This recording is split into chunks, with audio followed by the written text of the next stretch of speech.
একটা report Hormuz নিয়ে 40 দেশের ভার্চুয়াল বৈঠক ডাকলো যুক্তরাজ্য এবং ফ্রান্স।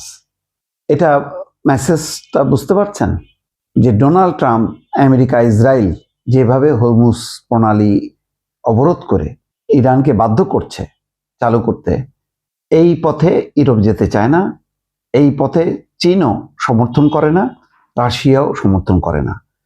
40টা দেশ, আপনি বুঝতে পারেন, তার মানে এই টোটাল এই দেশগুলো হচ্ছে একদম বিপরীত অবস্থানে।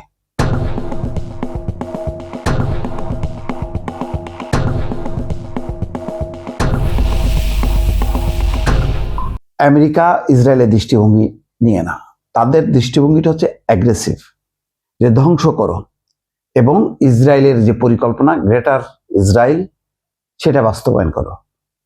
তারা কিন্তু সেই পথে যাচ্ছে না, তারা সত্যি সংকট সমাধান চায়।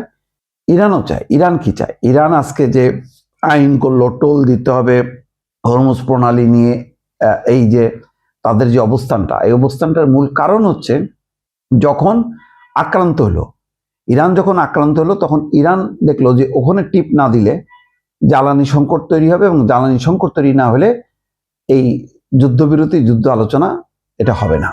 সুতরাং ওই সংকট, ইরানের উপর হামলা বন্ধ করতে হবে, ইরান আক্রান্ত হবে না, এই নিশ্চয়তা বিশ্বকে দিতে হবে। আমেরিকাকে ইরান বিশ্বাস করে না, ইসরায়েলকে তো নাই। এখন পশ্চিমা দেশগুলো যদি সম্মিলিত এফোর্ট নেয় তাহলে হয়তো ইরান তার মনোভাব পরিবর্তন করবে।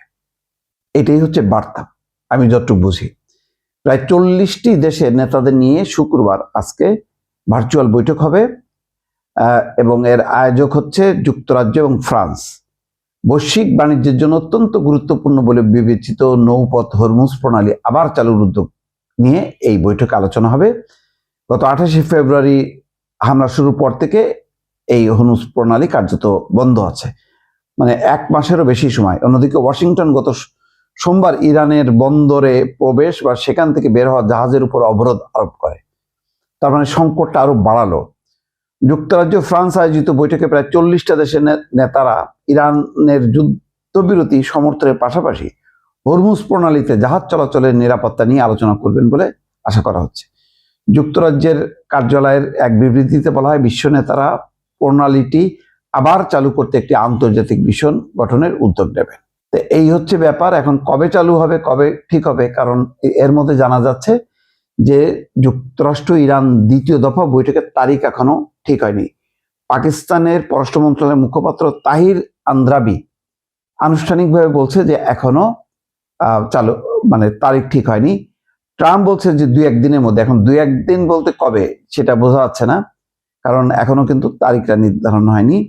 আলোচনা, তথ্য গোপন রাখা আমাদের জন্য অত্যন্ত গুরুত্বপূর্ণ। যাই হোক, হয়তো যে কোনো মুহূর্তে বসবে, কিন্তু তার আগে আমেরিকাকে বাইপাস করে আমেরিকার বাইরে যুক্তরাজ্য এবং ফ্রান্সের এই উদ্যোগটা কিন্তু লক্ষণীয়। তার মানে তারা মধ্যপ্রাচ্যের ক্রাইসিসটাকে বা এই যুদ্ধটাকে আমেরিকা যে দৃষ্টিকোণ থেকে দেখে, তারা সেই দৃষ্টিকোণ থেকে দেখছে না। মতপার্থক্য কিন্তু চূড়ান্ত। এখানে বলে রাখা ভালো, ইরান যুদ্ধের হয়তো অবসান ঘটবে, কিন্তু যুক্তরাষ্ট্রের সঙ্গে যে দূরত্বটা তৈরি হলো, ইউরোপ এবং তার মিত্র দেশ, ন্যাটো সদস্য দেশ, এইটা সহসায় মিটবে বলে মনে হচ্ছে না।